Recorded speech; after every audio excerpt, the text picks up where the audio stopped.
There are fewer single-family homes for sale on the Barrier Island right now than any point in the last 15 months. If you own property in 32963, the next 5 minutes matter. Welcome back to the Reynolds Team Vero Beach Luxury Market Report. I'm Scott Reynolds, and every month I take the actual MLS numbers for the Barrier Island and translate them into what they mean for you. Single family first, then condos.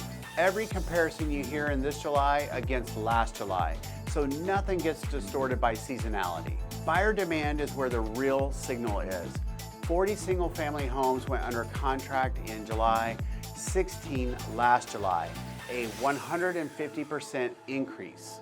32 homes actually closed, up from 19, 68% more closings. This isn't one hot month. Look at the last 3 months together. 98 closed sales on the island versus 76 a year ago. On the contract side, 103 versus 65. In terms of dollar value, single family closed volume over the last 3 months came in around $211 million. Same 3 months last year, about 153. That's 38% more money changing hands on this island. The part the sellers need to hear comes from the supply side. Inventory is at 145 homes. Last July, it was at 193. That is down 25%.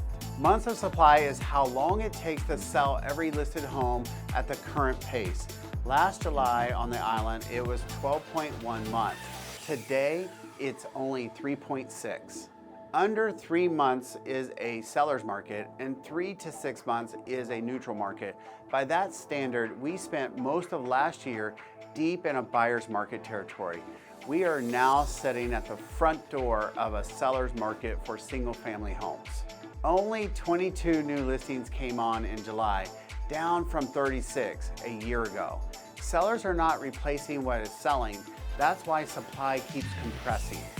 And homes are moving faster. Average continuous days on market dropped to 162, down from 203 last July.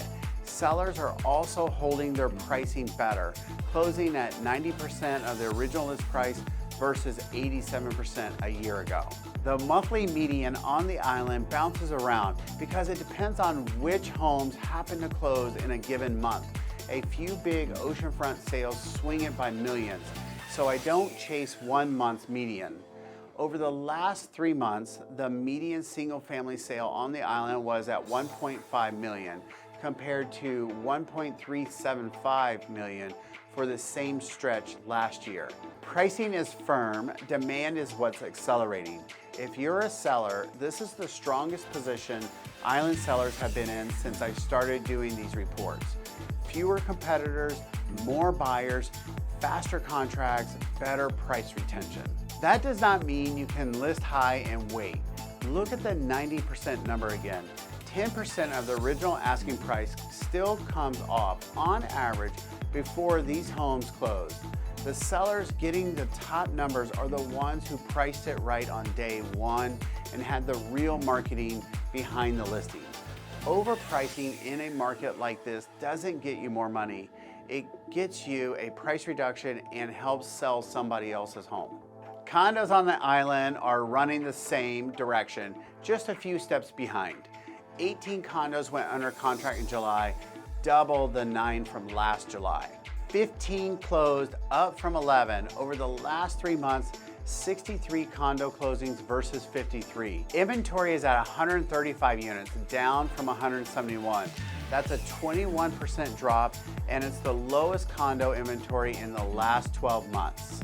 Months of supply for the condos fell from 19 months to 7.5. That's a massive improvement. It's also still above 6, which means condos remain a buyer's market by technical definition. Two very different segments on the same island. Price per square foot on condos closings came in around $451, up 13% year over year. Average continuous days on market for condos jumped up to 207 days. That reads like a slowdown, it isn't one. With only 15 closings in 1 month, the average is fragile. One long listed unit moves it by weeks, and the condos clearing right now are largely the ones that have been sitting. As the age backlog gets absorbed, days on market goes up even while the market gets healthier. The honest condo read, buyers are back. The aged inventory is finally moving, and sellers are still giving up more at the table than single family sellers. Condos closed at 83% of their original list price, and single family closed at 90%. Two tips for buyers out there. Single family on the island is getting harder, not easier. Fewer choices every month.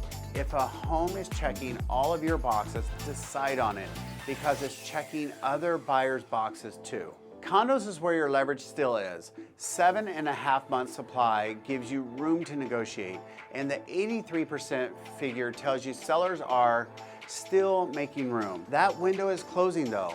Watch what happened to single family supply over 12 months. Zoom out the whole island. Single family and condos together, roughly $275 million in closed real estate over the last 3 months, against about $195 million for the same period last year. That's 41% more volume. Money is coming into 32963, and a lot of it is coming from outside of Indian River County. Northeast, Midwest, and South Florida, most of these buyers are paying cash, and they are shopping from a screen before they ever get on the plane, which means how your home is presented and where it gets placed decides who sees it. That's part of the business a lot of sellers underestimate. Drop a comment and tell me what you're seeing. If you own a home on the island, are you selling this season or just sitting tight? And if you want to know what these numbers mean for your property and not a Zillow estimate, an actual strategy, reach out to the rentals team of Compass. All of our information is below. We'll walk your home, look at the real competition, and show you exactly which buyers we would put it in front of. I'm Scott Reynolds. I'll see you next month with the new numbers.